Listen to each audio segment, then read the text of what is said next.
То есть тема у нас заявлена, связана с созданием времени удачи. Ментальное конструирование. Вот. И для этого нам понадобятся 3 изделия, которые мы сейчас и назовем. Это у нас энергия времени, да, то есть карточка у нас такая есть, энергия времени, Energy Time. Это нам понадобится карточка Mental, мы о ней вкратце сейчас скажем. И нам еще понадобится также карточка Вея, как и в прошлый раз. Вот 3 у нас сегодня структуры. Они у нас также присоединены к этому каналу, через зумовскому, которому мы идем, поэтому у кого их нет, она будет настраиваться на эти структуры через вот сеть Bionет и тот канал, с которым мы работаем сейчас. То есть у нас есть эта технология, то есть мы любой информационный канал в интернете можем присоединять к структурам. Что это дает? Это дает возможность более эффективному информационному обмену тех людей, которые взаимодействуют через это, потому что уменьшается энтропия сигнала, то есть это мы уже экспериментально проверили. Есть данные, можно познакомиться, кому интересно, могу выслать. Вот, поэтому в силу этого энтропия вот этих коммуникационных каналов уменьшается, помех становится меньше, и информация доходит более полно проходит взаимодействие людей через каналы коммуникации. Это можно хоть каналы Ютуба, хоть Телеграма, хоть куда, кому угодно присоединять структуры любые. Поэтому, если кому это интересно, рассматривать этот вопрос более широко, нежели просто вот использовать в рамках нашего вебинара, то милости просим. Мы продолжаем, вообще-то говоря, тему, которая у нас была в прошлый раз, да, то есть это эксперт-операторное взаимодействие, потому что основной инструмент по созданию времени удачи – это, опять же, эксперт-операторное взаимодействие. Потому что светлицы как таковые, да, то есть они являются инструментами, которые помогают нам более эффективно реализовывать вот эти эксперт-операторные взаимодействия. А эксперт-операторное взаимодействие – это базовый инструмент для создания нового, да, то есть создания творческих озарений и так далее. По поводу вебинаров, да, что происходит у нас на вебинарах?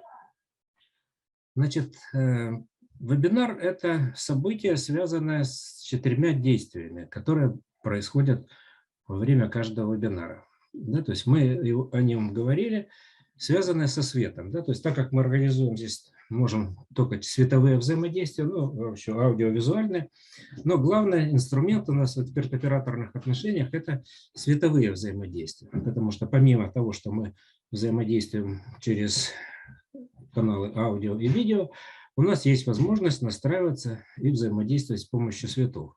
Тех, которые у каждого человека есть, как аура, которую можно измерить. И в результате этого у нас есть возможность организовывать события. И событие состоит на самом деле из 4 частей. Первое – это просвещение. Да, то есть организуются световые потоки, которые помогают передавать информацию как некий образ. Да, то есть вот это просвещение, то есть через свет, который идет от операторов к экспертам и наоборот, получается в этом взаимодействии организовывать биолазерное взаимодействие и накапливать энергию в виде вот световых потоков. Вторая часть – это просветление. То есть так как мы состоим в основном из воды, это водяной жидкий кристалл, то от того, какая его прозрачность и насколько он может свет принимать, зависит качество вот этого самого образовательного процесса. Потому что если образ может передаваться со светом, но свет, если не входит в этот жидкий кристалл, кристалл мутный, засорен какими-нибудь искажениями, то, к сожалению, мы не можем организовать передачу вот этого образа, и тогда образование, просвещение есть, а образования нет. Значит, третья часть – это озарение. Когда свет проходит, да, то есть как бы через какое-то время появляется возможность на базе этого света получать новую информацию. Да, то есть то, которое и создавать новую информацию. Да, то есть, с одной стороны, мы получаем, обмениваемся качествами через это. То есть это у нас озарение как появление неких знаний, которые у нас до этого не было.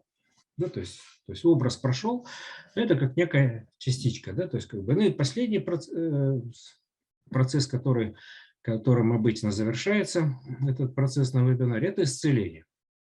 Но исцеление не как избавление от какой-то болезни, возможно, и от болезни, потому что болезни, они чаще всего от головы. Да, то есть если в голове какие-то изменения произошли, то возможно, что какая-то болезнь у нас тоже исчезла. Почему? Потому что мы исправили какую-то часть времени, которая была причиной вот этой вот болезни. Но исцеление здесь рассматривается несколько шире. Да? То есть как бы у нас есть возможность взаимодействия с миром как неким целым. То есть мы часть мира, и мир часть нас. То есть мы являемся частью вот этого вот общего взаимодействия, и поэтому мир от нас зависит, и мы зависим от мира. Вот на этом взаимодействии мы можем иметь некую картину восприятия этого мира. Да, то есть эта картина, ну, она безгранична. Мы можем расширять, расширять, расширять наше восприятие. То есть как бы новые кусочки пазлов будут складываться, поэтому та часть, которая у нас удалось воспринять как некая картина мира, она к нам встраивается вот в нашу часть вот эту, да, появляется новое целое.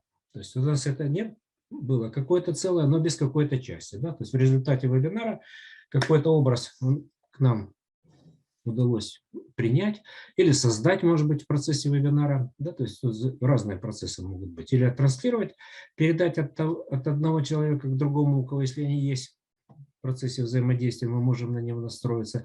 Или создать в виде некой структуры тот образ, который нам нужен. Да? То есть этот образ нам дополняет вот эту картину мира, и у нас целое становится более целым, и мы становимся более живыми с точки зрения восприятия жизни.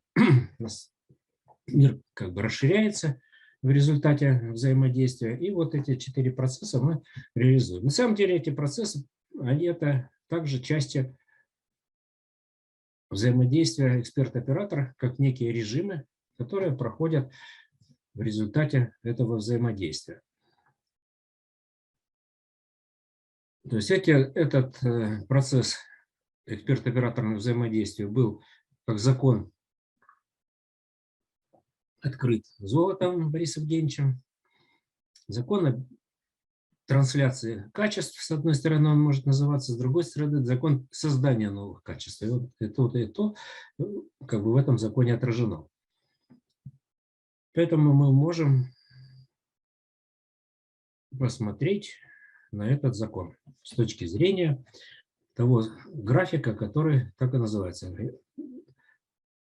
Кривая лидер-фоллоу. Сейчас мы ее на экран выведем.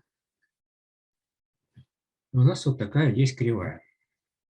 Значит, я кратенько по ней пробегусь, не буду вдаваться в подробности. Если кому надо, мы можем такую лекцию прислать, кто интересуется лидер-фоллоу. Что здесь мы видим на этом графике? Мы видим, есть 4 разных режима. Да, то есть как бы вот у нас, как бы если посмотреть на вот эту, на нижнюю ось, это ось времени. Время, да? И здесь есть точки Т1, Т2, Т3, Т4. То есть они как раз отделяют один режим от другого режима. И в конечном итоге как бы мы видим здесь, кроме вот самих этих режимов, еще некоторые точки. Да? Вот здесь вот они на кривой точечки есть. Вот есть 2 кривые. Одна синенькая, а другая красненькая. Кто это? Это изменение восприятия. Да? Восприятие или взаимодействие, интенсивности взаимодействия эксперта и оператора. Синенькая линия – это оператор у нас, его предъявимость во времени, а красненькая – это предъявимость эксперта. Так вот, значит, характеристики этих режимов. Давайте мы их рассмотрим. Значит, вот это первый режим от 0 до 1. Это что происходит? Вот оператор предъявляет некое качество. Он может его заявлять, демонстрировать это качество, может передавать его как некую структуру во время взаимодействия, ничего об этом не говоря. То есть это не важно. Но важно здесь, что эксперт пытается следовать за оператором, ну, как бы его отображая. Отображение может быть, опять же, разное. Но фактически здесь это режим «сделай как я». Да? То есть эксперт видит, как делает оператор, что он делает в этот момент. Он, как бы, мы видим внешнюю картинку. Он пытается ей подражать, то есть как бы он погружается в образ оператора, и тем самым он формирует некую определенную характеристику, которая позволяет ему начать более эффективно с ним взаимодействовать, нарабатывать некое качество. Да? То есть как бы вот наработка этого качества мы видим вот на этом графике. То есть он гораздо меньше нарабатывает, потому что у него нет такого опыта. Да? То есть у оператора уже есть опыт предъявления этого качества, у эксперта этого опыта нет. Но потихонечку происходит нарабатывание, и здесь эксперт отстает от оператора. Да? То есть следующий режим. То есть мы видим здесь, смотрите, прямая линия. Почему здесь прямые линии? Потому что это жесткий режим. То есть как бы он подразумевает как бы следование, четкое следование за действиями оператора. Следующий режим, второй режим, более, видите, кривая такая нелинейная. То есть он немножко как бы начинает заворачиваться. Оператор начинает чуть-чуть притормаживать в предъявлении этого качества. Но зато эксперт начинает более интенсивно наращивать свое качество. То есть у него как бы более, ну, как бы кривая, более поднятая вверх, да? То есть как бы выгнутая в другую сторону. То есть он пытается бежать следом за оператором, но уже начинает привносить что-то свое в его собственные действия. Да? То есть как бы дополняет. То есть не только то, что делает оператор, но что-то он пытается как бы сделать лучше. Или как бы хотя бы, то есть он может быть усилить внутренними своими состояниями, да, то есть то, что делает оператор. То есть это, вообще-то говоря, вот мы смотрим, вот это вот это Т1, Т2, это второй режим.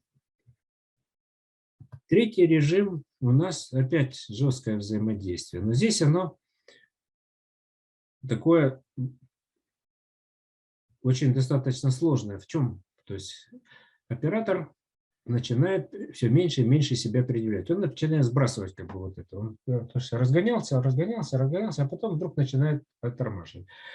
Но иногда эксперт берет и как бы говорит, раз так, ну я тоже тогда буду притормаживать. А здесь как раз наоборот. Эксперт должен продолжать наращивать предъявление тех качеств, которые ему предъявляет как бы вот оператор или само взаимодействие, в котором они участвуют. И здесь есть точка, в которой эксперт вдруг начинает предъявляться так же, как оператор, и дальше он должен начинать предъявляться сильнее, чем оператор. То есть оператор для него, да, то есть для него лично как бы делает что-то уже совсем незначительное. А эксперт должен, тем не менее, продолжать наращивать вот темпы предъявления этого качества. Потому что здесь это вот как бы по оси Y, вот эти точки B, B1, B2, B3, это как бы предъявление качества, которое человек хочет получить. И четвертый режим, он как бы вот, смотрите, он до Т4 идет на самом деле, да, то есть, но есть вот промежуточная точка между вот этими Т3 и Т4. Это когда эксперт начинает привносить свое что-то в это качество, качестве, ну как бы как возможность проявления творчества. Он творчески начинает подходить к этим взаимодействиям и начинает творить более предъявимо, чем это делал оператор даже в точке максимального предъявления. Тоже очень сложный режим для эксперта.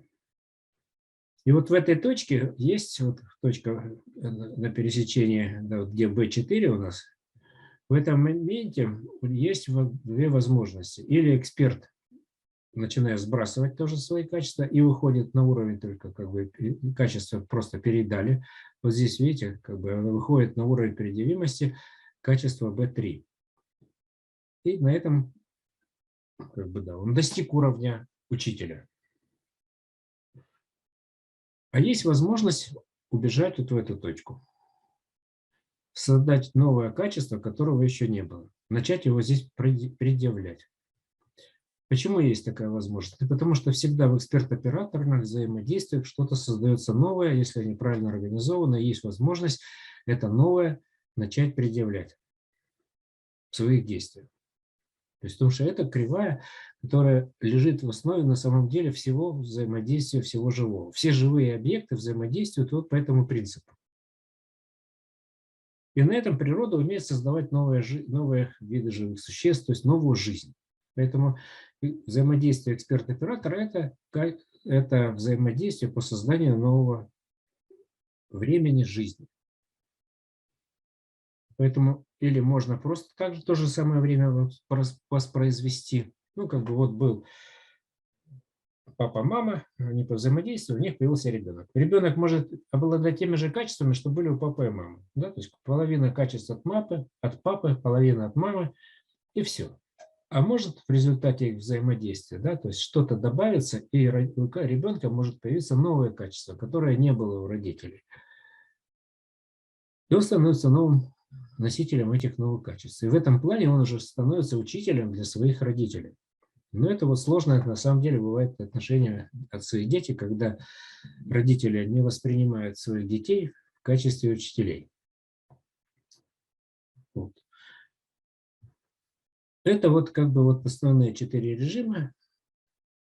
Почему они нам интересны? Потому что это вот, в общем-то говоря, мы пытаемся их на наших вебинарах воспроизводить. Все эти 4 режима в наших взаимодействиях, с тем, чтобы мы могли начать нарабатывать какие-то новые качества и предъявлять их в нашей жизни, чтобы наша жизнь, не только наша, которую мы здесь вот все имеем присутствующая, но жизнь как бы вот наших родных и близких, неродных и близких, те, которые подальше, да, то есть как бы в нашей стране и на всей планете, у них жизнь стала лучше.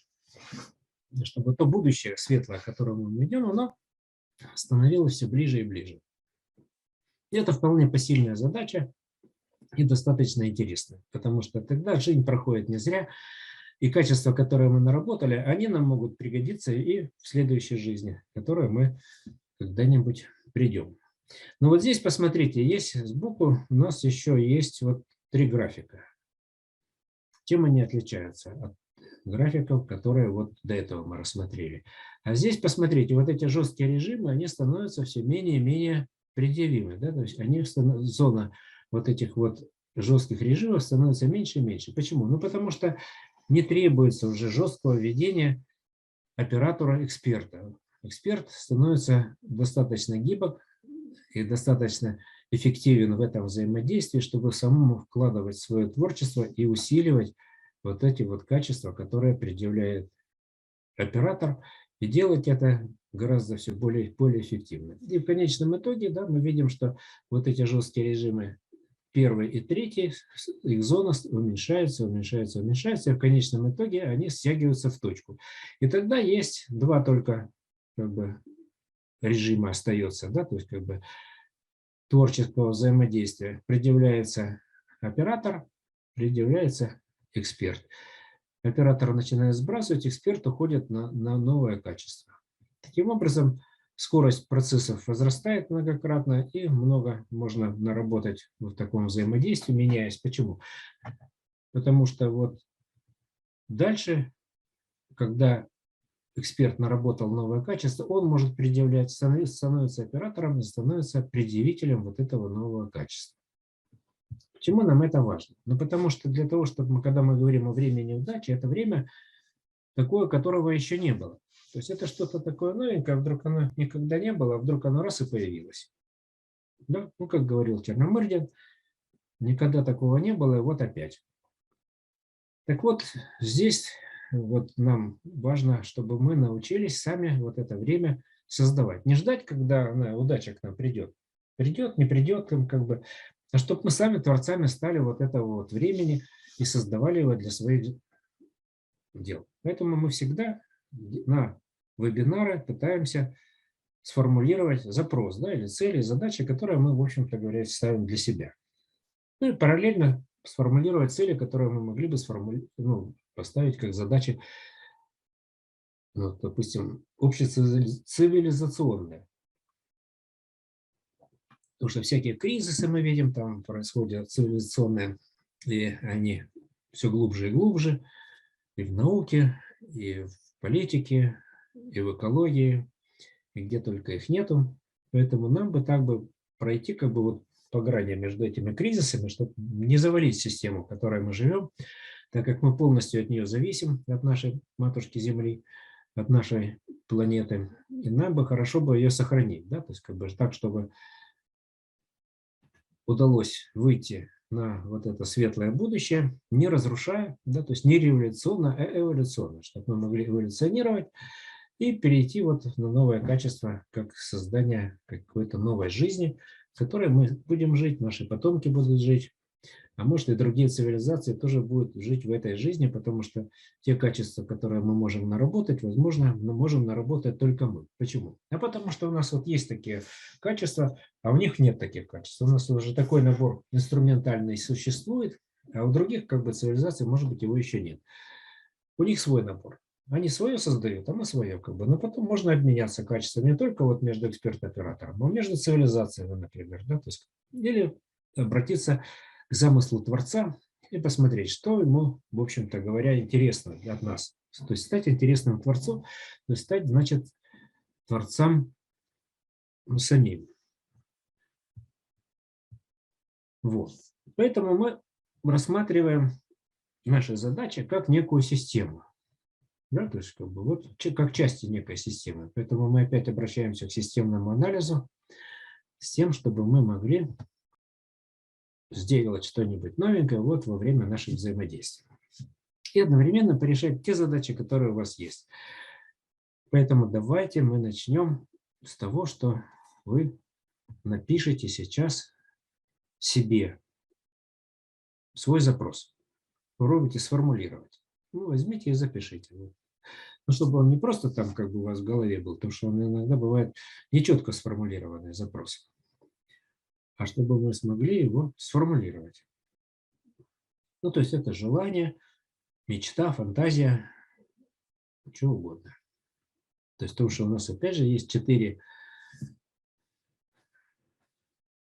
части взаимодействия со светлицами, и мы будем использовать как инструмент. Первое, что мы должны сделать, сформулировать задачу. Чего мы, собственно говоря, хотим. Поэтому записываем свою задачу. Ну, как проблему, там, например, что угодно может быть. Записали. Отлично. Ну, давайте поговорим о законах развития систем. То есть мы как бы рассматриваем нашу задачу как некую взаимодействие в рамках системы. То есть что мы можем тогда? То есть вот есть задача. В ней есть некие элементы этой задачи, участники. То есть это люди, может быть, да, которые, это могут быть какие-то объекты. Поэтому это вот некие части нашей системы, с которой мы взаимодействуем. То есть вот вы можете посмотреть на свою задачу, на свой вопрос и выделить в этой задаче какие-то вот локальные элементы, как этой системы. Но система, если она развивается, да, то есть если она может быть в статике, она может быть в кинематике или в динамике.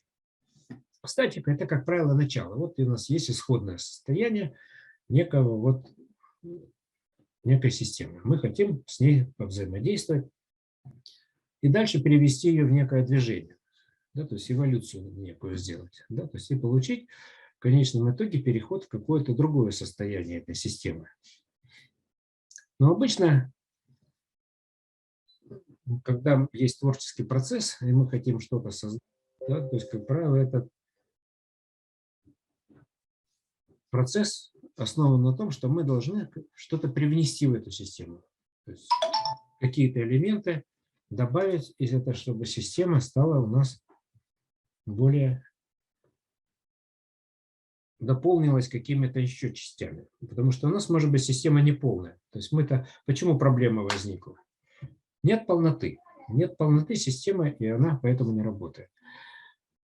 Что еще надо? Надо, чтобы по этой системе был поток энергии. То есть можно посмотреть тогда, энергии какие-то у нас, которые в этом процессе участвуют, они у нас идут везде по частям системы, или где-то есть застой, может быть, где-то у нас не проходит энергия какая-то, да? То есть, а может быть, у нас энергии исходно не хватает, да? Как бы нету то, что мы можем откуда-то взять, как энергетическую часть. Поэтому мы можем рассматривать, опять же, с точки зрения минимакса. Да? То есть нам надо, чтобы у нас с минимальной энергией мы получили максимальный результат. То есть мы потратили минимум времени личного, но получили что-то новое, как некую дополнительную энергию, которую мы можем откуда-то взять. То есть у нас вот есть такая карточка, называется энергия времени. Да, то есть с помощью этой карточки мы будем пытаться привлечь новую энергию в наш процесс. Где ее брать? Ну, во-первых, энергия у нас где-то, может быть, законсервирована. То есть у нас ее когда-то было много, а мы ее как бы вот в неких действиях, да, то есть ее начали тратить на то, потратили на это. И остались какие-то дела, которые недоделаны на самом деле оказались, не сделаны. Там часть энергии здесь или какие-то ошибки, которые мы делали, да, то есть мы потратили на эти ошибки. Поэтому система должна быть дополнена, да, какими-то элементами. Мы можем их привнести в эту систему, посмотреть, что они нам могут дать, эти элементы. Или может перейти на следующий уровень, да, то есть как надсистема. Что является надсистемой для нашей задачи? Да, то есть посмотреть, есть ли у нас решение более общее. То есть, ну, вот тут есть наша задача, как в рамках каких-то отношений, в которых мы участвуем. Следующий уровень. То есть это наша часть, в которой мы участвуем, она каким-то образом встроена в какой-то еще уровень. Существует он этот надсистемный уровень. Поэтому в идеале, то есть хорошо бы систему перевести на надсистемный уровень и решить задачу там. Тогда есть возможность эту задачу перевести в частный случай. То есть вот у нас есть вот сейчас 22 окошка. Эти 22 окошка нам дают возможность повзаимодействовать, да, то есть как бы в рамках двух футбольных команд 11 на 11. В рамках 11-мерной теории струн построить нам некую систему отношений. Поэтому давайте попробуем уйти, да, то есть от исходного состояния нашей задачи к какому-то вот другому состоянию, где у нас задача решена.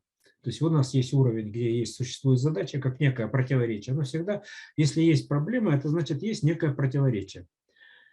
Это противоречие для нас является ограничением. Мы не можем его преодолеть, да, то есть и поэтому есть некий конфликт. То есть конфликт сторон.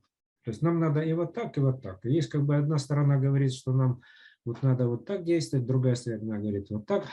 И поэтому как один вариант это компромисс, когда оба проигрывают частично. Или проигрывает один, а другой выигрывает. Ну, как бы это нам не очень. Но нам важно, чтобы мы создали решение, которое бы у нас вывело за пределы наших взаимодействий. То есть любая задача – это как бы выполнение некой функции. Нам надо какую-то функцию определенно организовать, да, чтобы можно было решить эту задачу. Для реализации этой функции нужны тоже, может быть, какие-то объекты. Ну, те или иные, мало ли тех объектов, которые могут реализовать эту функцию. Ну, если там, допустим, денег не хватает. Ну, это могут быть спонсоры, там, дополнительные источники заработка, там, и так далее, и так далее. Вот. А может быть еще что-то, да, то есть как бы как что? Как возможность предъявить себя на более высоком уровне. На каком уровне мы можем себя предъявлять? У каждой функции, да, то есть как бы соответствует некая структура. Потому что структура порождает некую функцию. Есть объект, в нем есть определенная система отношений, как некая структура, которая порождает вот определенную функцию. Если нам нужна другая функция, та, которой у нас нету. Да? Значит, мы должны сформировать новую структуру.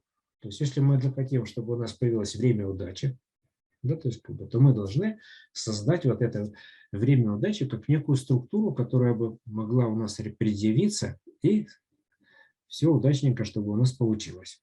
Вот на прошлый раз мы разбирали с вами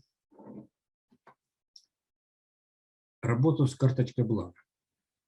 Карточка блага тоже вроде бы как помогает какие-то желания и задачи решать. Но она делает это по-другому. Карточка блага – это время успеха. Чем отличается время удачи от времени успеха? Время удачи – это когда ты попал в событие какое-то, да, то есть очень удачно. В смысле, успешно. Успел попасть в событие в нужное, значит успех обеспечен. Не успел, ну, где-то затормозился, где-то там пробежал мимо, значит, не попал в событие, попал в какое-то другое событие. Значит, твое время жизни потрачено на вот это событие другое. Не на то, которое тебе надо, а на это. Это вот как бы работа с картой блага, как возможность успеха, когда ты успеваешь добежать до нужной точки в нужное время и оказываешься в нужном событии. Но время удачи – это совсем другая задача. Это задача создания совершенно нового времени. Да? То есть это как некое чудо. Время чуда. То есть вот ничто не предвещало этого времени. Никаких не было. Да? То есть вдруг бамс, и оно реализовалось. Ну, потому что когда предвещает, ну, как бы вот это вот возможность взаимодействия с миром, да, как бы ты договариваешься с миром как неким целым, и мир тебе идет навстречу и в нужное время. Ну, вот, например, сейчас у нас вот приехали гости, и нам надо было пожарить шашлык. А с утра полил дождь. Ну и как бы мы говорим, ну, хорошо бы, чтобы вот дождик кончился на пару часиков, чтобы мы успели шашлык пожарить, а потом пусть опять идет. Ну, все так и получилось, как бы гости приезжают. Как раз дождик кончился, мы зажгли мангал, развели, и как только мы закончили всю эту жарку, парку, дождик опять начался. Значит, вот с миром можно так вот взаимодействовать. Да? Но здесь это нельзя говорить о времени удачи. Здесь мы говорим о времени успеха. Да? То есть мы успели попасть в событие вот в это окошечко между тучами, когда мы взяли и сделали вот нужное действие. Вот. А время удачи – это когда вот у нас в жизни появляется чудо. Но мы можем ждать этих чудес. Мы знаем, что чудеса у нас в жизни бывают. Изредка, но как-то вот спонтанно. Почему они у нас бывают? Ну, потому что мы все творцы. И мы сами творим это время удачи, иногда просто этого не замечаем. То есть мы это не перевели в некую систему отношений с миром и не можем вот это время еще четко сами. То есть оно у нас как-то проявляется, то не проявляется. То есть вот чудо в нашей жизни. Раз, и что-то появилось. А то нету никакого чуда. Почему? Ну, вот как-то вот выпали из потока. Да? То есть мы можем вот в этот творческий поток войти и в нем быть вот творцами, как бы, и все время как бы создавать вот это что-то новое. Но важно тогда новое это создавать. То есть мы неповторяемые должны быть. Мы должны быть неповторяемые, непредсказуемые. Совершенно новое всегда. Это сложно. Мы сами понимаем. Да? Почему? Потому что мозг у нас ленивый. Он не хочет стараться. Он хочет повторять одно и то же. Делать, опять же, минимакс. Да? Минимум энергии предъявить, и что там, она пусть само сработает. Поэтому надо его тренировать. Значит, нужна энергия где-то, взять эту энергию надо, и ее, чтобы у нас ее хватило вот на это чудо сформировать. Причем мы не знаем, какое чудо у нас должно быть. Мы знаем, что оно должно быть, потому что мы хотим что-то новенькое сотворить. Поэтому мы будем такое абстрактное делать чудо. Но для каждого. Чтобы оно у каждого в жизни как-то проявилось. Может, не сразу, не мгновенно. Не только мы тут вебинар делали и сразу бабах, что-то как бы произошло. А так, чтобы можно было немножечко подождать, настроиться, а потом неожиданно что-то с нами случилось. И главное, что иногда бывает, что мы чудо там получили, но мы его не можем оценить. Но мы думаем, что это, в общем-то, совсем не то, чем мы хотели. Но только через какое-то время мы приходим и говорим, ну как хорошо, что с нами это произошло. Иначе как было бы плохо, если бы этого у нас не было. То есть иногда великое видится, когда мы от него немножко отойдем. А когда близко, оно кажется, вот за лесом можно не увидеть, вернее, за сосен можно не увидеть леса. Поэтому мы будем делать великое, но не ужасное, а прекрасное. Ну что для этого нам надо? Значит, нам нужна энергия. И мы должны использовать его. Ну, чем мы будем добывать эту энергию? Лопатой же не будем сейчас тут копать чего-нибудь и добывать там, воду качать или еще что-нибудь. Нет, мы будем это делать мозгами, да, то есть как бы головой своей. То есть у нас есть разум, и мы его будем применять. Поэтому у нас есть еще такая карточка, называется ментал, и мы ее тоже будем использовать для сегодняшней работы. Потому что нам надо активировать наш ментальный конструктор на вот эту вот творческую деятельность, чтобы мы могли смоделировать вот то время, совершенно новое, необыкновенное время, той энергии, которая нам нужна. Значит, такой еще момент. Вот когда мы говорим, что в систему нам надо перейти на надсистемный уровень, да, то есть как бы мы должны какие-то элементы включить в систему, включаем, а потом эту систему превращаем во что-то целое, в котором эти элементы уже неразличимы. Да, то есть тогда нам надо будет что? Свернуть, это свертка называется, свернуть эту систему ну, во что-то, вот в какую-то вот такую маленькую упаковочку. А потом перейти на другой уровень и оттуда ее уже распаковать с того уровня. Да, то есть мы как бы уходим от проблемы как бы на данном уровне, выходим на надсистемный уровень, и там уже распаковываем, что решение этой задачи. То есть мы не решаем задачу, а сразу делаем скачковым таким. Были на одном уровне, перешли на другой, там распаковали, получили решение, как некое новое время, в котором наша задача будет решена, может быть, только не сразу. То есть, ну почему она может быть не сразу? Ну, еще не все достроено. Да, то есть есть понятие необходимые и достаточные условия. Есть условия, которые у нас, но без них никак. Это называется необходимые. Да, то есть, ну, может быть, они сделаны, эти условия, они существуют. Но вот у нас собралась вот некая группа. Ну, сейчас вот 21 человек, кто-то у нас выпал. Это 3 семерки. Да, то есть, значит, вот у нас 3 × 7 – 21. А число сегодня у нас 28. Значит, ну, это уже 4 семерки, да, то есть как бы получается, что мы можем за счет вот этого числа, которое у нас сегодня есть, ну, как бы шагнуть на следующий уровень, отталкиваясь от 3 семерок, шагнуть к 4. Поэтому давайте и займемся вот этими вот режимами лидер-фоллоу. У нас в нашей реальности время играет роль проявителя. Тут всего, что есть в нашей реальности, есть время жизни. Оно есть начало и есть конец. Ну, то есть, если мы хотим, чтобы у нас удача проявилась, у удачи тоже есть начало и есть конец. Значит, нам надо сделать время, которое бы эта вот удача проявилась. Время удачи. Но оно такое специфическое, что оно неожиданное, это время. Да? То есть, как бы оно сильно отличается от времен от других, потому что оно никак не связано с прошлым. То есть вот если все, как бы есть что-то у нас вытекает из прошлого, да, идет, ну как бы вот переходит. Вот, и мы можем сказать, вот это у нас потому что. И как бы рассказать, а почему у нас вот так вот получилось. Да, то есть как бы, вот время удачи, оно такое, что у него нет прошлого. Оно вдруг раз и создалось, потому что оно вот, новое абсолютно. Оно отсюда как бы вот из этой точки вдруг начало расти. Как некое зернышко мы как бы сформировали, да, то есть из этого зернышка начинает расти что-то новое, росточек появляется. Дальше уже как бы важно с этим росточком как-то его пестовать, чтобы он не завял, чтобы его поливать, там удобрять, полить или леять. Но для начала надо его сделать. Да, то есть этот росточек, чтобы он мог вот это зернышко зародить. А для того, чтобы мы могли его зародить, нам нужна энергия. Да? То есть как бы E равняется mc квадрат, Эйнштейн сказал. То есть чтобы у нас появилось что-то вот в нашей реальности проявилось, нужна какая-то энергия, которая могла материализоваться вот в этом вот объекте. Ну, как в некой структуре. Но так как есть, если мы говорим, это что-то новое, это что?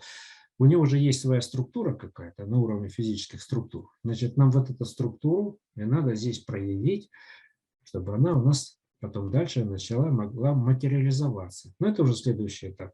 Работа с золотой рыбкой. Материализация вот этого чуда, которое мы уже где-то заложили. Потому что если у нас нечего материализовывать, то есть нету этого чуда, то как бы мы не можем его даже золотой рыбке обратиться, потому что мы сами не знаем, о чем, собственно говоря, мы хотим. Я вот в прошлый раз говорил, что мы моделированием занимались, математическим моделированием вот этого вот режима Ведер-Фоллоу. Ну, давайте еще раз к этой кривой, которую математически сделали. То есть, используя принцип Минимакса, мы строили информационную модель.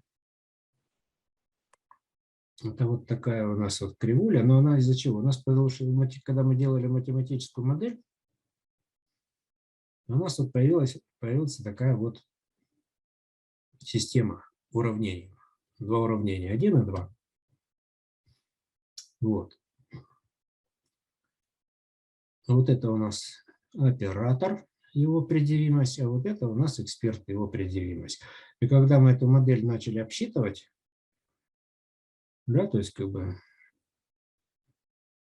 то есть это здесь как раз вот это вот Е, А и ЕБ, это у нас коэффициенты распределения информационных взаимодействий. Как бы, если две системы взаимодействуют, эксперт и оператор, то их взаимодействие можно описать вот таким вот уравнением. Но здесь еще есть вот относительный объем исходной информации существует. Поэтому мы в прошлый раз говорили, что эта вот как бы модель, она немножко относится к нашей реальности, да, то есть предъявлению в нашей реальности эксперта-оператора. Но кроме того, что эксперт-оператор предъявляется в нашей реальности, есть еще некая зона предъявления в физических структурах. А это немножко другая часть. Вот. Поэтому вот это вот график, он немножко, видите, искаженный по отношению к тому, что мы говорили. Да? То есть как бы у нас есть вот этот режим и также.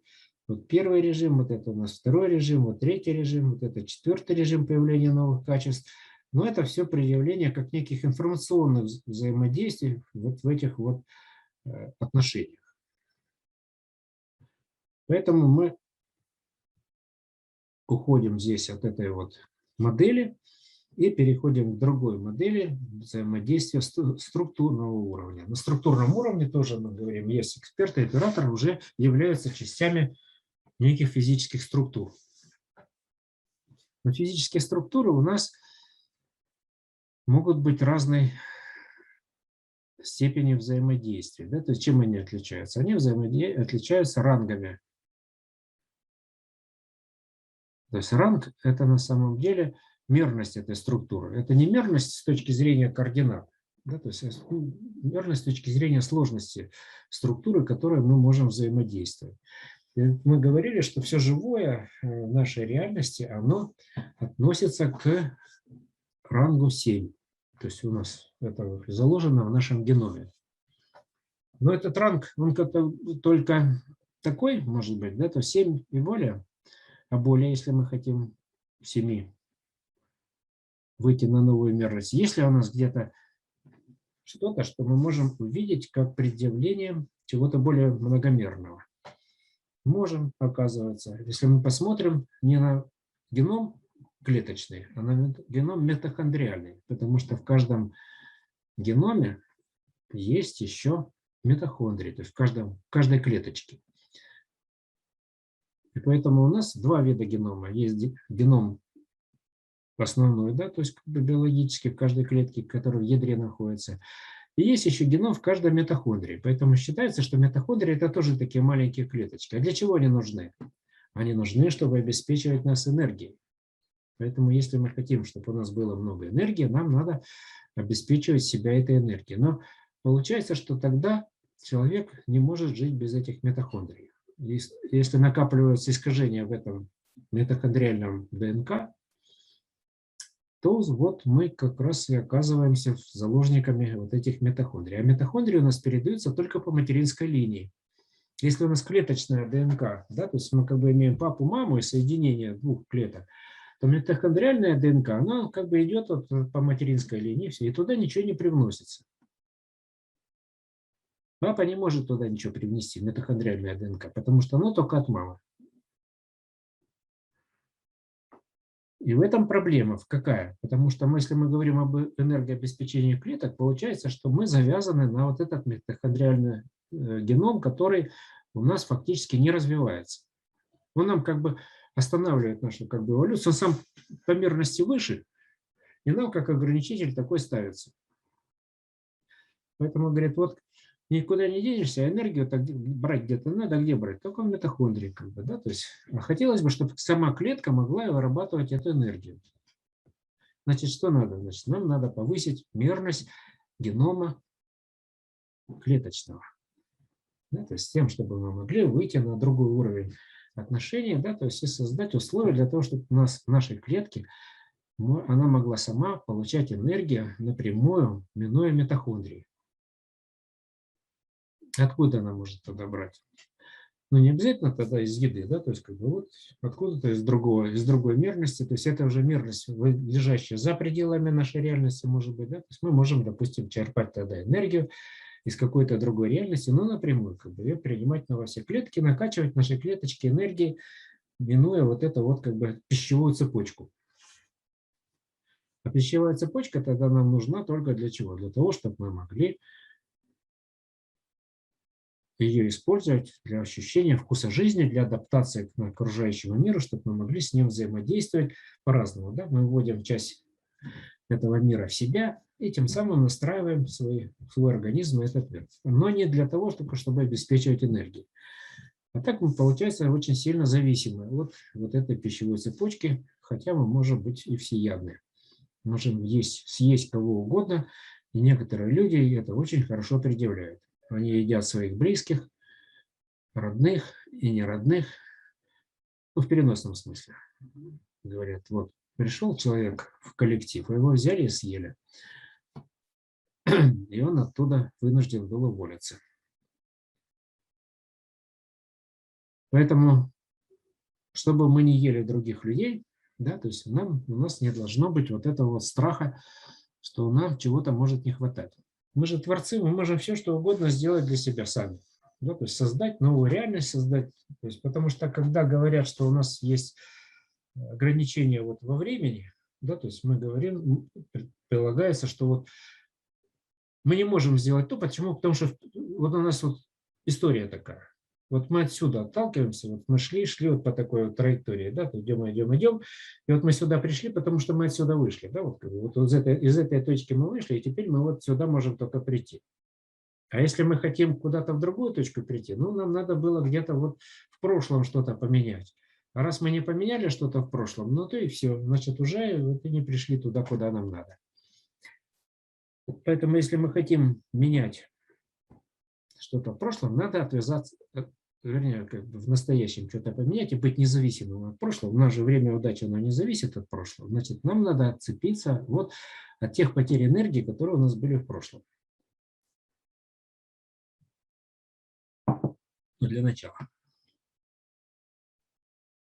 А для этого мы воспользуемся вот карточкой вея. Мы сейчас будем себе провеивать вот эту вот нашу энергетику. Для начала. Есть вопросы? Я вас хорошо успел запутать теориями физических структур и прочими всякими вещами. Но самое главное, мы будем рассматривать себя как систему некую, да, то есть отношений, которые мы сами можем себя менять. То есть мы можем быть, хотя мы и ленивые, да, то есть мы можем вот брать и вселяться в один в другого, да, то есть передать свет, да, то есть этим светом войти в другого человека, просветить его, озарить, чтобы он стал целостным, и тем самым мы можем создавать новые системы при взаимодействии с разными людьми. Поэтому мы своим ментальным конструктором вот так и сейчас и воспользуемся. Ну вот, у матросов нет вопросов. Значит, все вы матросы. То есть вот... У меня вопрос. Да. Один не матрос. Да. Вот вы сказали, один своим светом в другого входит, а если он входит и не выходит, потом вот всякие переселения, переносы негативных качеств и все такое. Вот как с этим быть? Нет, с этим быть не надо. Мы будем без этого. Почему? Потому что Ну а как мы можем без этого, если у нас процесс как бы неосознаваемый, автоматически как-то происходит? в нас входит, когда мы слабо светимся, да, то есть как бы если нашего света не хватает, нашей энергии, мы тогда получается, что ну как бы вот, есть слабенький источник света. Тогда вот мы не можем, как говорят, не то что сопротивляться, а мы оказываемся подвержены. То есть у нас тогда вошло, а наш свет его не может вытеснить, то есть как бы не может убрать. То есть нам не хватает энергии, чтобы отцепиться от каких-то вот качеств. Опять же, мы упираемся в энергетику световую. Поэтому, если мы наращиваем свои возможности как световой объект, если мы становимся биолазерами, то мы просто светимся так, что у нас ничего уже лишнего не входит. Но иногда нам надо ввести в себя свет другого человека как некое качество. Да? То есть, но нам тогда надо не сам свет на самом деле, как такой, у нас своего достаточно, а нам нужно только его, как говорят физики, которые занимаются квантовой механикой, нам говорят, нужно волновую функцию этого света. То есть те модуляции, которые с этим светом идут. Да, то есть как бы информационную компоненту от этого, да, то есть как бы структурную. То есть взять эту структуру как некие качества, а они всегда могут быть только положительные, эти качества. Потому что если говорят что-то отрицательное, это чего? Это отрицательное, это как бы уход в минус. У нас нету какого-то качества, мы проваливаемся, потому что у нас его нет. Да, то есть как бы. Поэтому тьма – это на самом деле отсутствие света. И она сама по себе неплохая. А вот если ее подсветить вовремя, то тьмы уже не будет.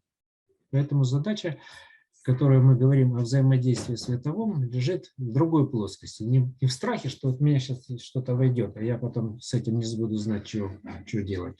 А в налаживании вот этих эксперт-операторных отношений, когда я могу это использовать как некий синтез. Когда я как синтезный объект могу качество этих нужных набирать, которые мне надо, да, создавать что-то новое, заниматься творчеством. И не боюсь, что где-то что-то во мне застрянет, потому что я владею как бы всеми этими возможностями световыми, и светлицы нам помогают как раз вот отстроиться от этих вот страхов, потому что убирают вот эти вот ненужные света, которыми мы связались. Вот вея, которой мы сейчас займемся, да, мы как раз займемся вот себя таким провеиванием, как мы в прошлый раз делали, но немножко по-другому. То есть поэтому мы начинаем с чего? Да? То есть как бы с некой системы зачистки. То есть нам надо убрать ненужные, не то, что ненужное, да, то есть как бы ненужное на данный момент. Может, оно нам и нужно, но оно накопилось у нас, да, то есть как бы вот как от предыдущих взаимодействий. На данный момент нам это не надо. Да, то есть мы какую-то энергию потратили где-то в прошлом, она у нас застряла в прошлом. И мучает нас. Почему? Потому что вот у нас какое-то очень сильное впечатление в прошлом зафиксировалось, и мы теперь с этим прошлым живем. А потом это говорят, да, это психосоматика. У нас где-то вот заклинило теперь, и мы теперь с этим ходим. А оно потому что в подсознании сидит, да, потому что где-то в детстве кто-то нам что-то неправильно сказал, как-то неправильно мы на это отреагировали, сильно впечатлились, и теперь на всю жизнь у нас остался некий след. Или даже этот след, может быть, не у нас был, а у нас, у наших родителей, да, то есть как бы папы, мамы, а может быть, еще где-то раньше наши предки что-то вот, то есть, ну, как говорят, карма там, набрали какой-то карму. Что это такое? Ошибка, да, то есть некая ошибка, которая накопилась, и она идет и тянется, может, даже из поколения в поколение. Как ошибки такое избавляться? Ну, отстраиваться надо. Да? То есть, вот карточка Вея нам, как структура, может в этом плане помочь. Отстроиться от тех ошибок, которые были накоплены в прошлом. И оттуда взять энергию на самом деле. Часть энергии, которая там туда ушла, и там сидит, она к нам вернется, и нам будет доступна как некая база для взаимодействия. От этого у нас что-то отцепится, от нас какая-нибудь или болячка, или кто-то, может быть, отцепится, тот, кто нам мешает. На данный момент. Я же не говорю, что человек что какой-то человек нам не нужен, и он плохой, надо от него избавиться. То есть есть всегда некие определенные условия. То есть в какой-то определенный момент нам надо с человеком взаимодействовать, в другом нам не надо. Да? То есть как бы даже супруги там взаимодействуют друг с другом, в какой-то момент им надо немножко побыть каждому самому по себе. Да? То есть, как бы, а потом они опять взаимодействуют, а потом это как бы, или условия поменять внешние. Да? Вот они взаимодействовали в одном месте, потом взяли, переехали в другое место. То дома посидели, то на дачу переехали. И у них, так как они на дачу переехали, у них сразу время удачи появилось. Да? То есть, как бы, где они эту удачу начинают формировать в другой среде, в других отношениях. Да? То есть, поэтому мы вот попробуем поменять среду, в которой мы находимся, ее характеристики хотя бы, то есть структурные. Убрать то, что нам мешает. И поэтому мы, когда говорим о взаимодействии на уровне структур, да, то есть я уже упоминал, что есть первая задача, это, вернее, первый пункт – это у нас постановка задачи. Да, то есть задачи, проблемы, или, может быть, это у нас просто какая-то мечта. Вторая – это у нас имитационная модель. Нам надо ее придумать, ну, сымитировать, потому что мы не знаем, если мы не знаем, как решать задачи, да, то есть мы же в этом плане говорим, что нам нужны эксперт-операторное взаимодействие, как система имитационного моделирования, потому что мы не знаем, как к этой задаче подступиться. Если бы знали, ну, пошли и сделали. Не знаем, тогда мы делаем некую имитацию, да, то есть имитацию действия. Почему? Потому что мы тогда начинаем моделировать некую функцию. Через эту функцию мы можем настроиться на ту структуру, которая будет решением нашей задачи, и ее проявить в нашей жизни, чтобы она нам обеспечила выход из той ситуации, в которой она, чтобы мы не были зациклены на каком-то вопросе, что мы все время как белка в колесе крутимся, повторяем одно и то же, а могли вот проявить свое творческое начало, стать творцами, и вот это время творения, умиротворения у нас оно проявилось в нашей жизни, чтобы мы начали творить мир вместе с Творцом. Он же ждет нас от этого на самом деле, что мы вот, коли мы доросли до того, что мы начинаем осознавать, осознанность включать в этот процесс. Но для чего? Чтобы мы осознали, что мы являемся частью этого мира, что мир создан не нами, да, что мы являемся как бы соучастниками неких процессов. И в этих процессах начать проявлять то, ради чего, собственно говоря, мы в этот мир пришли. Еще какие вопросы? Поэтому мы не боимся никаких сложностей, потому что мы же исследователи. Да? То есть как бы любой отрицательный результат – это тоже результат в науке. Поэтому там нет отрицательных результатов таковых. Если мы поставили некий эксперимент и не получили результат, это говорит, что ага, мы, значит, вот неправильно, не в ту сторону пошли. Теперь мы это осознали, и теперь будем ходить в другую сторону какую-то. Ну, придумаем куда, да, то есть и пойдем в следующий раз, как говорил Владимир Ильич, мы пойдем другим путем. Ну, вот мы сейчас и пойдем другим путем, попробуем эксперт-операторное взаимодействие применить для решения нашей задачи, да, то есть как бы, ну, на уровне вот физических структур, не на уровне чисто энергетическом или на информационном, или на чисто материальном, да, то есть как бы мы переходим на другой уровень физических структур, и там вот эту систему наших задач попробуем ее реализовать. Мы пока это абстрактно делаем, а вот ну, на ближайших занятиях какое-то время мы начнем пробовать конкретику, то есть мы начнем решать более конкретные задачи. Так. Значит, поэтому давайте мы сейчас возьмем структуру вея как бы, и на нее попробуем настроиться. И попробовать такую опять медитацию. Значит, у кого есть карточка вея, тот берет карточку вея в руки. У кого нет, как бы попробует настроиться, закрыть глаза и настроиться на вот этот вот поток структур, который вот, ну, вея это у нас, опять я говорил в прошлый раз, это богиня этрусков, это аналог греческой Деметры, или римской Цирцеи, то есть как бы, но это этруски, они жили до того, как были там древние греки, в этой вот на Средиземном море, да, то есть, ну и как бы это русские, как бы вот те, которые потом ушли на восток, когда их начали вытеснять всякие другие народы, которые сформировали потом Римскую империю. Поэтому давайте настроимся на вот эту вот богиню, которая являлась и богиней плодородия, и она же была еще и целительницей.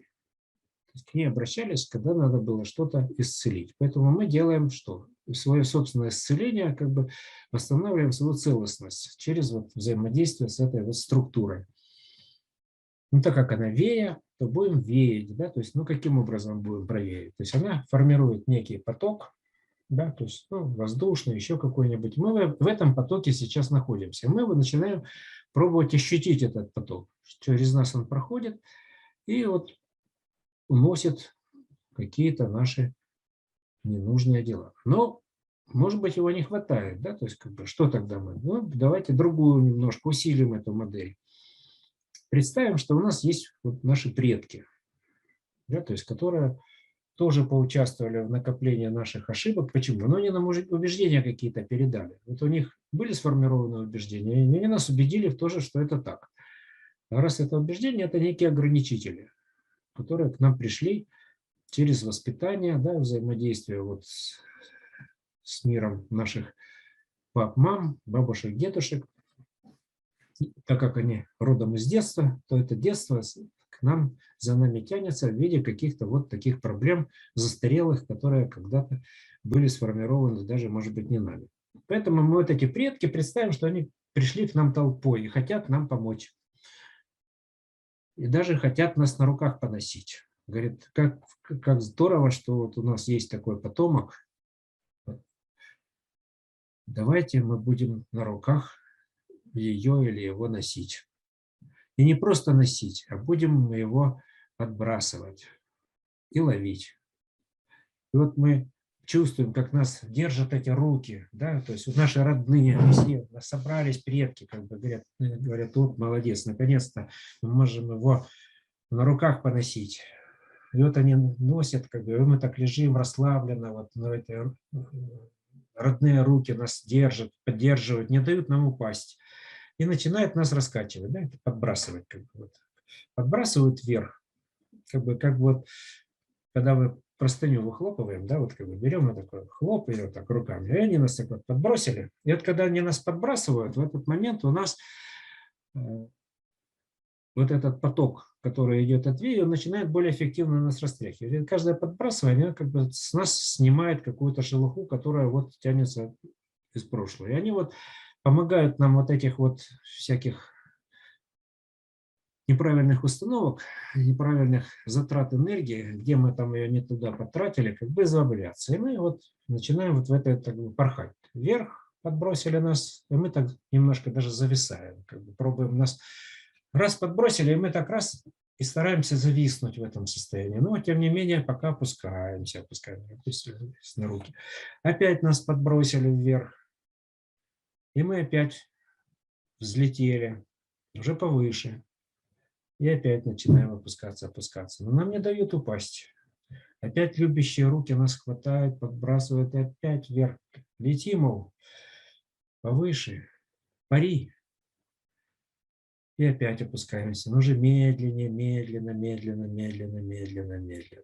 Еще раз нас подбросили вверх. И мы летим.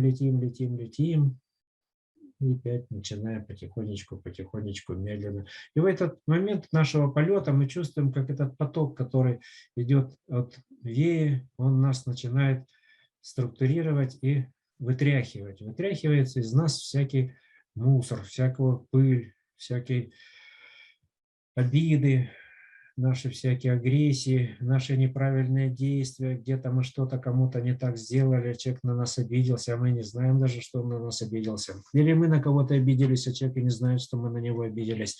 Всякую эту ерунду как бы из нас начинает она уходить. И мы опять взлетаем и летим. И опять потихонечку приземляемся. И не боимся, потому что любящие руки не дадут нам упасть.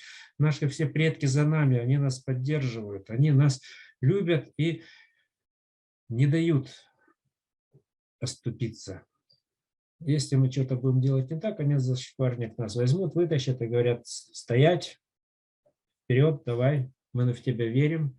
Поэтому они нас подбрасывают еще раз. Опять мы летим, летим, летим, летим, летим. И чувствуем, что мы уже не просто летим, мы можем в этом процессе управлять этим потоком. Можем смещаться, да, то есть влево, можем смещаться вправо, вперед, назад. И вот мы начинаем ощущать, что мы уже сами можем немножко взлетать как бы от этого, да, то есть мы начинаем парить, порхать, потому что мусора все меньше и меньше. У нас уже энергии хватает для того, чтобы вот это состояние полета поддерживать. И мы в этом состоянии полета начинаем делать различные какие-то фигуры высшего пилотажа. Мы начинаем взлетать все выше, выше, выше, потом различные фигуры вписываем, начинаем в этом полете рисовать своим светом какие-то структуры.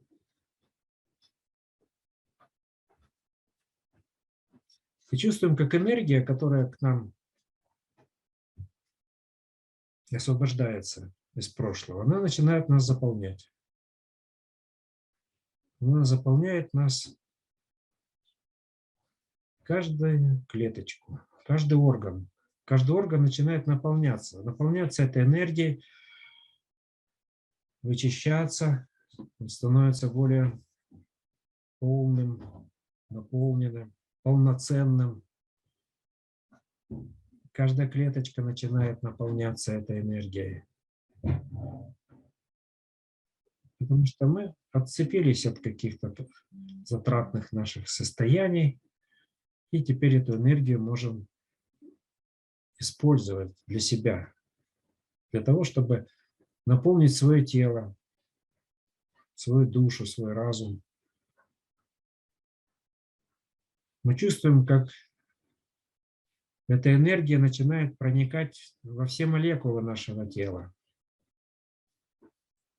А мы парим и чувствуем, как бы у нас раз энергия вливается, вливается, у нас вливается. Каждая молекула наполняется энергией. Каждый атом тоже начинает наполняться этой энергией, энергией света. Света, который и так был у нас, но где-то был потерян. Теперь он к нам вернулся. Это наш собственный свет. Свет нас, наш самих, нашего рода.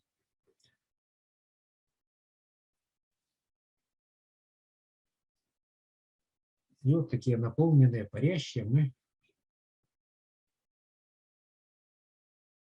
ощущаем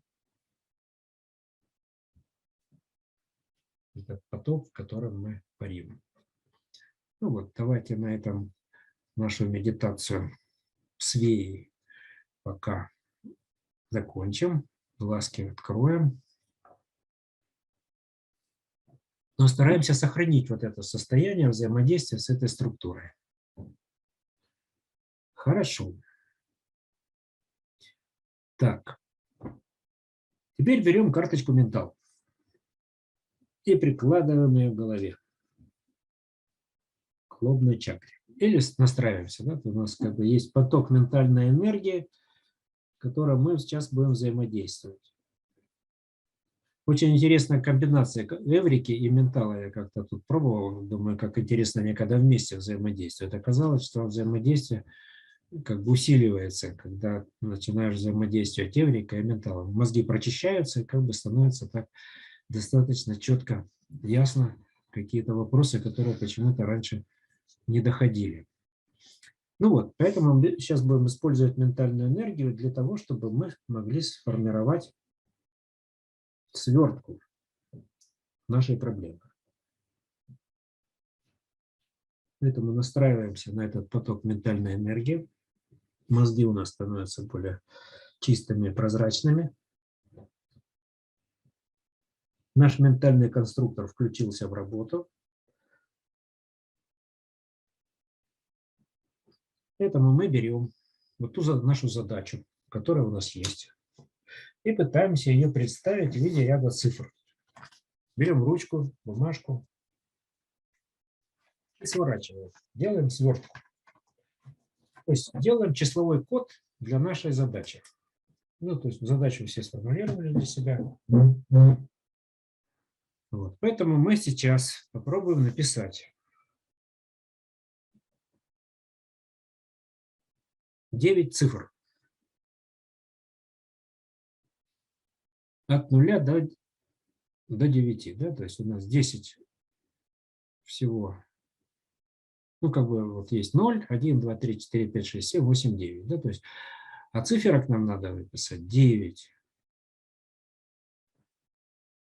То есть, поэтому мы сейчас, вот сначала давайте, вот какая первая цифра приходит в голову. Тут записываем. То есть вот поставили задачу, то есть настроились опять же вот на карту ментал, поставили задачу, и теперь сворачиваем нашу вот задачу как систему, да, сворачиваем ее вот в такую свертку цифровую. И записываем первую цифру, какая у нас есть, какая пришла в голову. Ну, вторую цифру записываем. Тоже вот первую в голову раз пришла какая-то другая цифра. Вот от 0 до 9, от 0 до 9. Записали ее. Третью цифру записываем. Они могут повторяться какие-то, могут новые абсолютно эти, видите, то есть это не значит, что мы если одну цифру записали, теперь она не может повториться. Она может опять где-то вылезти. И так вот 9 у нас должно быть циферок. Вот. Сформировали. То есть мы теперь на базе ментальной энергии сформировали нам вот эту вот свертку.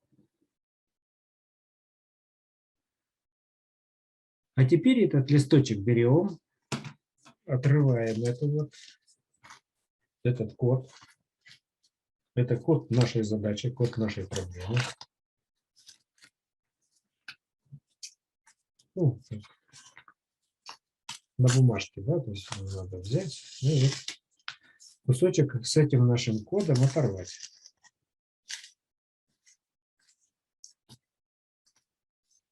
Вот. Вот у нас есть бумажка с этим кодом. Вот, ну, какая-то вот, неважно. Что мы теперь этим делаем? Теперь мы эту проблему уничтожаем просто-напросто на корню. Нет этой проблемы. Мы ее берем, рвем эту бумажку. Все, нету ее. Нет. Мы ее разорвали в мелкие кусочки. Потом после занятий это надо будет сжечь вообще. Нету. Все. Уничтожили. На этом уровне у нас нет. Но тут какая проблема возникает? На самом деле ничего уничтожить невозможно на структурном уровне. Да? То есть структуры как были, так и остались.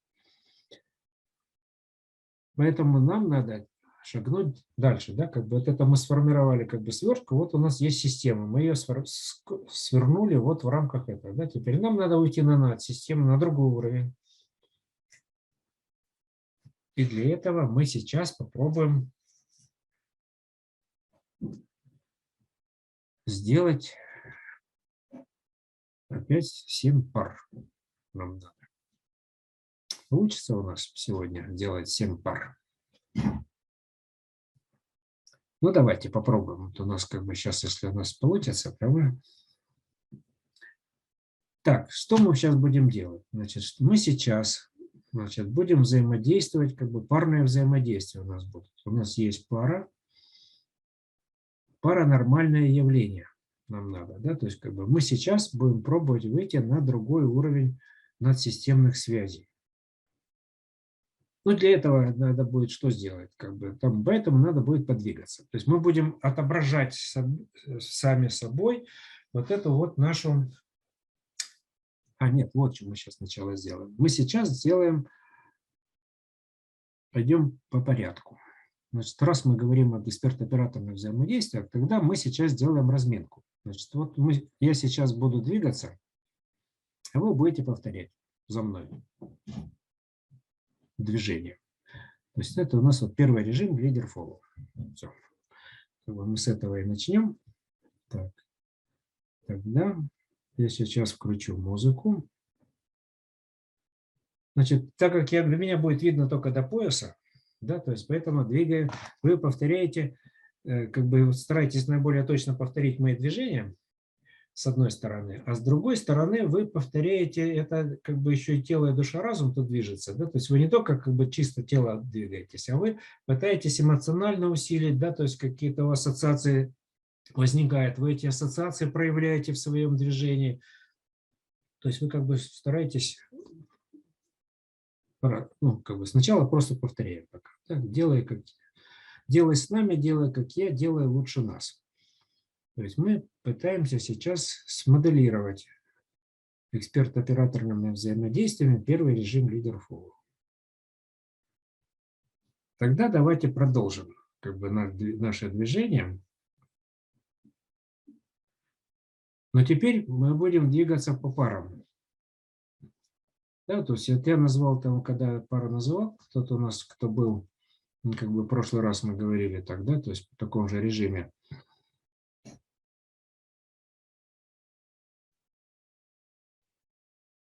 У нас будет первый оператор, а второй будет эксперт. Смотрите, да, то есть как бы сейчас оператор, он пытается передать свой свет, да, то есть он смотрит, да, то есть и он вот транслирует, ну, как бы вот такой получается световой поток у него из груди идет к эксперту. Значит, у нас есть карточка энергия времени, да, то есть как бы представим опять же, что у нас эта карточка на грудной чакре. Раз, а карточка ментала у нас здесь на лбу. Значит, у нас поэтому получается как бы двойная мебиусная петля. Ну, как бы так как мы сейчас с этими структурами взаимодействуем, они есть у нас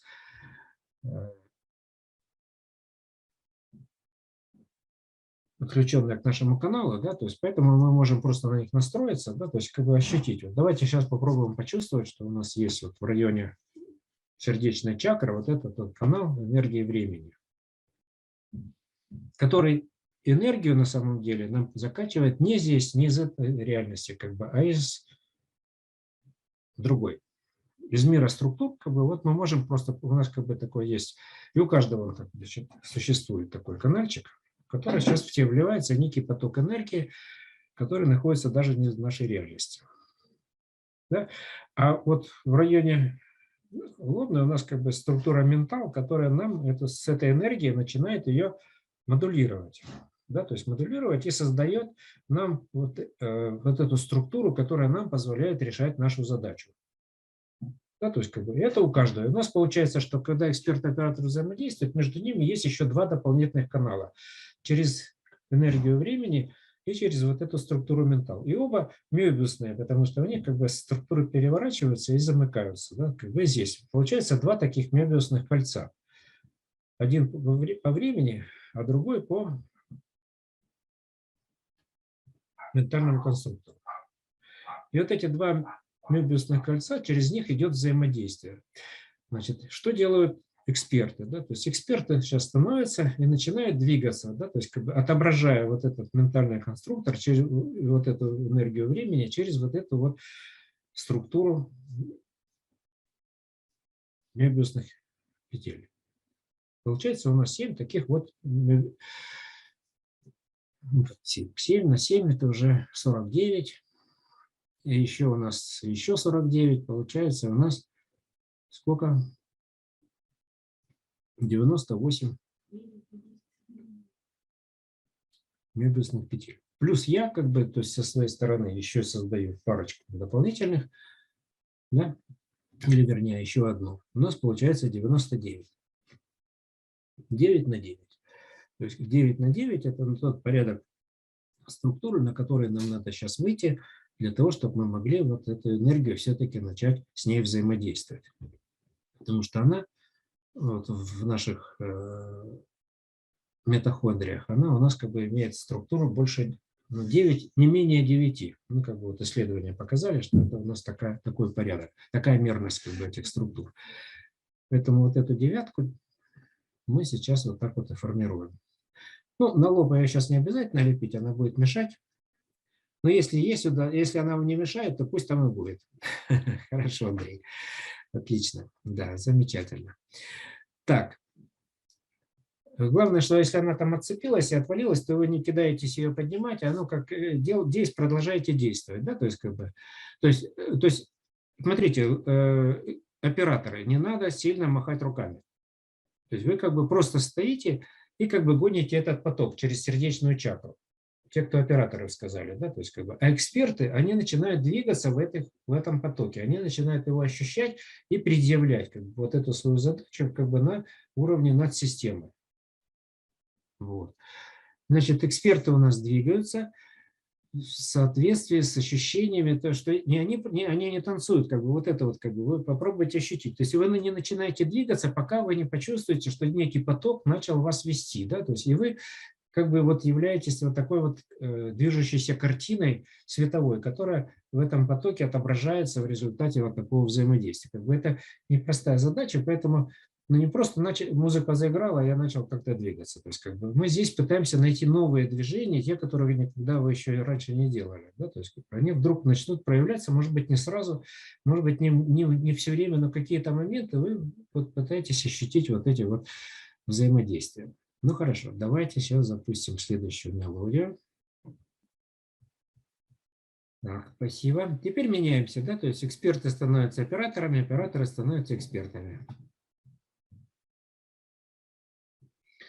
То есть как бы мы теперь вторую часть как бы проявляем. То есть мы как бы с одной стороны, у нас есть как бы в одну сторону взаимодействие, теперь мы как бы его делаем в обратную. То есть опять же у нас получается масса сверток мёбиусных со стороны одного и другого, мы как бы пытаемся проявить вот эту структуру, которая соответствует вашей задаче в этих движениях, но уже как бы с обратной стороны.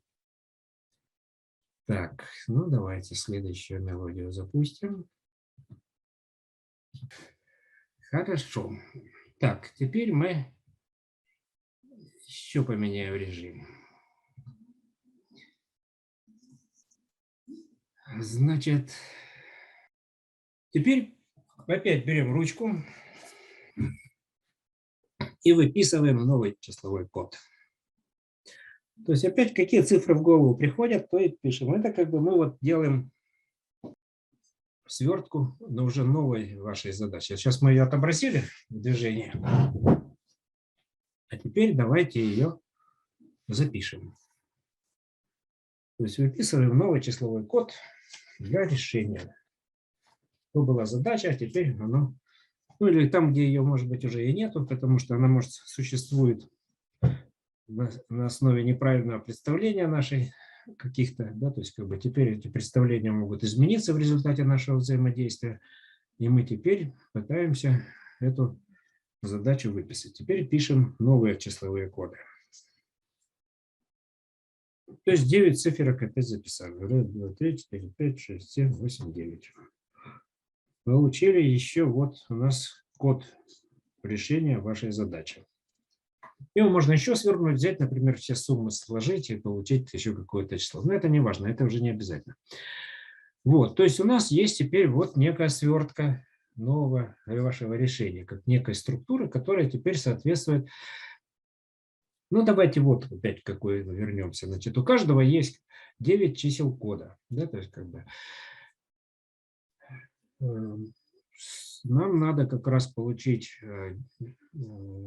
вот эту вот энергетическую матрицу с энергией времени из расчета 9 на 9. Да, то есть как бы тогда у нас есть вот эти комбинации 9 на 9, но их вот может быть сколько угодно. Да, то есть как бы у каждого свой код есть, все они неповторимые. Вот. И мы этими кодами будем сейчас оперировать как... Ну, давайте интегральную просто картинку сделаем. То есть мы сейчас попробуем подвигаться все вместе. Независимо, кто эксперт, кто оператор. Да, то есть как бы мы интегрируем вот эти вот все эти вот коды в единую структуру для предъявления их в нашей реальности. Потому что у нас сегодня 28 число, а 2 и 8 это будет десятка, да, то есть как бы это 10, это новый порядок, поэтому мы пытаемся выйти в новый порядок, тем более у нас время года тоже меняется, да, то есть как бы время Бога тоже скоро у нас другое будет, у нас конец лета, то есть река лета, которая связывает разные миры с разными качествами, и нам надо сделать переправу, через которую мы могли плавать, ходить туда-сюда без потери сознания. То есть осознание, чтобы мы могли осознаваться в любой. То есть в сонной реальности мы могли осознаться, в этой реальности могли осознаться, в реальности мечты, в реальности любой мы могли себя осознавать как некая часть этого мира, и с этим миром легко взаимодействовать непринужденно и без всяких. Да? То есть, значит, поэтому давайте сейчас следующую мелодию, просто все двигаются, пытаясь вот эти потоки еще раз ощутить, потоки, связанные с ментальной энергией, с ментальным конструктором, который формирует нам вот эту реальность. Ощутить вот эту вот нашу кодовую реальность, которую мы сейчас закодировали в результате этого перехода, настроиться на этот код, да, и в нашем движении его развернуть. Как бы, да, то есть вот мы свертку сделали, теперь мы его разворачиваем в виде вот различных отображений вот этой вот девятимерной реальности, с которой мы сейчас будем иметь дело. То есть каждый отображает свою часть, как бы, некий пазл, как бы, и тем самым рисует свою собственную световую картину этого нового мира, энергетически обеспеченного и лишенного всяческих страхов, что может чего-то где-то кому-то не хватить. Немножко подвигались, размялись. Ну, давайте попробуем обменяться впечатлениями, как оно все проходило сегодня. Оксана вот написала, видела формирование новой материи, черная материя космическая, она какая-то цивилизация, похоже в виде метеорита. В процессе работы эта материя менялась, наполнялась светом, происходил взаимообмен с этой материей, космопланетарная задача решалась и лично каждого. Хорошо, спасибо. Кто еще что скажет? Зайцева тут Наташа написала. Было очень интересно, но сильно неожиданно.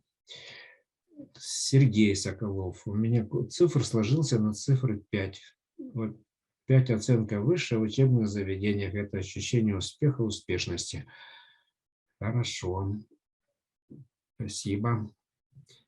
Ну, вообще, каждое, любое такого рода мероприятие, оно всегда сопровождается такими потоками, так как идет подкачка энергетическая, как бы всех мест, где мы находимся с вами, то в всех этих местах происходит еще вот дополнительное отхождение душ, которым не хватало энергии, допустим, отойти, и они как такой фон, который тоже мешал, а теперь ну, какая-то часть вот каждый раз уходит.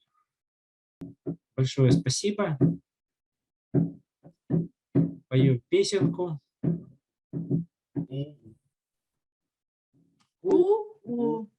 Бай-бай. Бай-бай. До новых встреч. Всем спасибо. Всем спасибо большое. Пока-пока.